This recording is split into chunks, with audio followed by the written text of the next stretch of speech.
राजू नवगरे 26-27च्या अर्थसंकल्पीय मागण्यावर चर्चा करण्यासाठी मी इथं उभा आहे।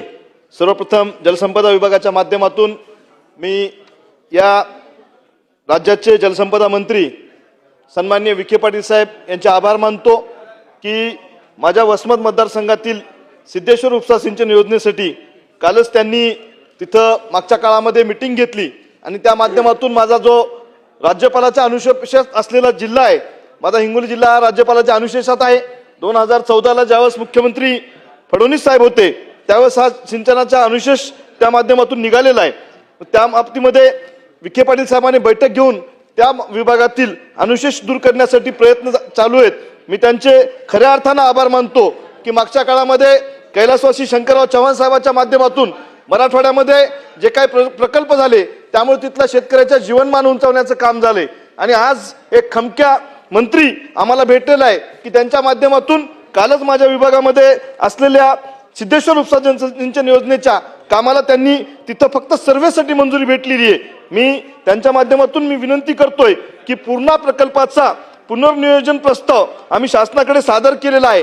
सिद्धेश्वर उपसा योजनेच्या कामास आवश्यक असलेले पाणी हे पूर्ण प्रकल्पावर अवलंबून असल्यामुळे नांदेड जिल्ह्यामध्ये जे सिंचन क्षेत्र कपात व शहरीकरणामुळे झालेल्या कपातीतून झालेल्या बचतीतून भागविणे शक्य आहे। या योजनेमुळे आवश्यक असलेले पाणी हे पूर्ण प्रकल्पाच्या जलाशयावरील व कालव्याच्या उपसा योजनेतील सिंचन क्षेत्र कपातीमुळे होणाऱ्या बचत सुद्धा विचारात घेतली जावी। सिंचन अनुशेषाच्या अनुषंगाने आवश्यक उपलब्ध पाणी तिथून उपलब्ध होऊ शकते। सिद्धेश्वर उपसा योजना ही लवकरात लवकर पाणी उपलब्ध होऊन पूर्ण करण्यात यावी। वसमत तालुक्यातील सिंचन सुविधेपासून दूर असलेल्या व सातत्याने टंचाईग्रस्त असलेल्या सुकळी, कोठारी व कोठारवाडी, डोनवाडा या भागामध्ये सिंचनाची गंगा वाहत यावी। यासाठी यूपीपी ऊर्ध्व पैनगंगा प्रकल्पाच्या उजव्या कालव्यातील भाटेगाव शाखा व कालव्यापासून उपलब्ध गावासाठी सिंचन होईल यासाठी सुद्धा निश्चित मी प्रयत्न करतोय आणि त्या बाबतीमध्ये सुद्धा मंत्री महोदयाने त्या बाबतीमध्ये पॉझिटिव्ह तिथं अहवाल तिथं आम्हाला मागवलेला होता। मला आणखी एक विनंती करायची आहे, यूपीपी च्या माध्यमातून ऊर्ध्व पैनगंगा प्रकल्प इसापूर धरण कालवा संघ मायनर या कामासाठी क्रमांक 6च्या कामासाठी माझ्या विभागातील गिरगाव तालुका वसमत येथील भूसंपादन दर मंजुरी झालेल्या तफावती बाबतीमध्ये मला इथं प्रश्न मांडायचा आहे। त्या विभागामधील शेतकऱ्यांना ऊर्ध्व पैनगंगा प्रकल्प इसापूर धरण कालवा संघ मायनर 6च्या कामासाठी भूसंपादन दर मंजुरी झालेल्या तफावतीबाबत 18 मध्ये गिरगाव शिवारातील जमीन भूसंपादित केलेली आहे। त्यासाठी प्रति हेक्टरी 84 लाख रुपये मोबदला देण्यात आला होता, पण या कालव्याचे विस्तीकरणाचे काम सुद्धा सुरू आहे। नवीन जमीन भूसंपादन करण्याचे काम चालू आहे। मायनर कामासाठी संपादित केलेल्या जमिनीसाठी माननीय कलेक्टर साहेबांनी मोजणी करून जमिनीसाठी 40 लाख रुपये प्रति हेक्टरी दर निश्चित केला आहे। सदर जमिनीमध्ये 2018ला 84 लाख रुपये आणि 24-25 मध्ये 40 लाख रुपये ही एवढी अन्यायकारक बाब शेतकऱ्याच्या बाबतीमध्ये घडते। मागील दरापेक्षा 5 ते 7 वर्षांनी या जादा दर भेटायचा तर 50% करणे ही बाब अन्यायकारक आहे। निश्चित मंत्री महोदयाच्या माध्यमातून मी त्यांना विनंती करतोय की या विभागातील शेतकऱ्यांचा जो अन्याय होतोय त्या बाबतीमध्ये निश्चित आपण तिथं प्रयत्न करसान।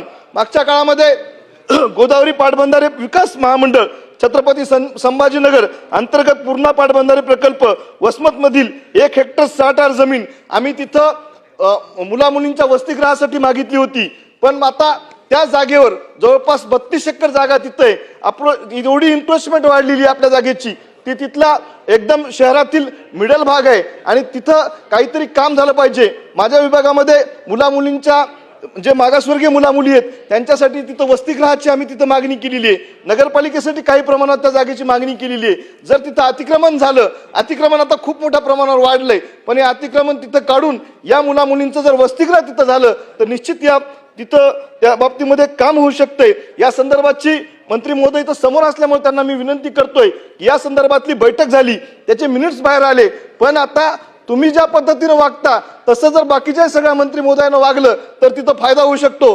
काल माझ्या विभागामध्ये मिनिट्स बाहेर आले, पण तो अधिकारी ऐकायला तयार नव्हता.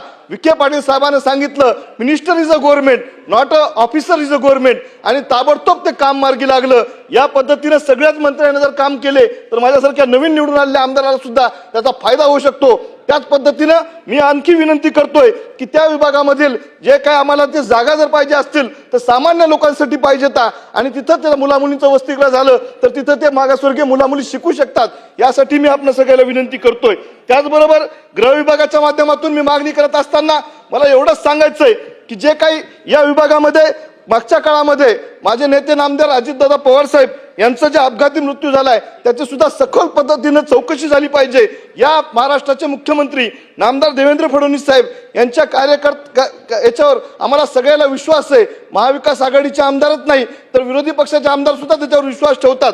कारण हा जो तपास आहे त्या तपासामध्ये वेग आला पाहिजे. या अधिवेशनाच्या अगोदर जे काही त्या बाबतीमध्ये काही अपडेट्स आले असतील तर ते समोर आणण्याचं काम त्या बाबतीमध्ये झालं पाहिजे. गृह विभागाच्या माध्यमातून आणखी विनंती करतोय, ग्रामीण भागातील मुलं पहिले कधी बसले तर कधी वेगवेगळे खेळ खेळायचे, मैदानी खेळ खेळायचे. माझ्या विभागात कबड्डी सारखा खेळ होता, खो खो सारखा खेळ होता, पण आता सगळ्यांच्या हातामध्ये मोबाईल झालाय, ऑनलाईन गेम खेळतायत. कित्येक तरुण त्याच्यामध्ये उद्ध्वस्त झालेत. 20-20 लाख 25-25 लाख रुपये त्यांचे त्या ऑनलाईन गेम मध्ये जातात. त्या विभागामध्ये ड्रग्स घेण्याचं प्रमाण सुद्धा शाळकरी मुलांचं वाढलेलं आहे. वेगवेगळ्या 28 प्रकारच्या नशा ते वेगवेगळ्या याच्यातून करतात.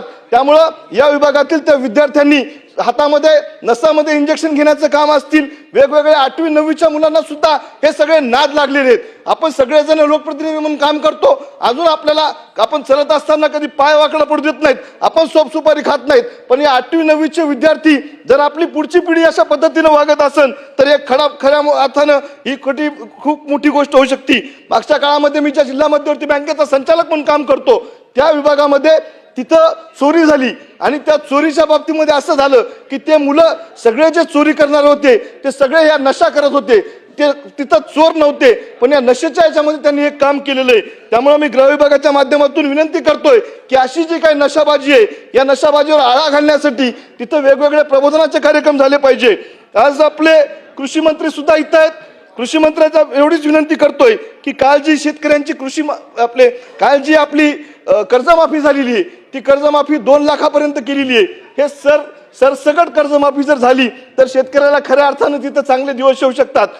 शेतीला पाण्याच्या बाबतीमध्ये विखे पाटील साहेब मदत करतायत, लाईनच्या बाबतीमध्ये सरकार मदत करेल. पण जर कृषी मंत्र्यांनी जर तिथं आणखी आवाज उठवला आणि त्यांची ताकद दाखवण्याचं काम जर केलं तर खऱ्या अर्थानं कर्जमाफी ही सरसकट झाली तर तिथं त्या बाबतीमध्ये फायदा होऊ शकतो. मला इथं बोलत असताना मृदू व जलसंधारण विभागाच्या बाबतीमध्ये बोलायचंय की मागच्या काळामध्ये आपल्याला वेगवेगळे छोटे छोटे बंधारे दिले, त्यामुळं त्या विभागातील जी पाण्याचे प्रश्न मिटण्याचं काम झालेलं आहे. पुढच्या काळामध्ये माझ्या विभागामध्ये औंढा तालुक्यामध्ये खूप मोठ्या प्रमाणावर ड्राय एरिया आहे.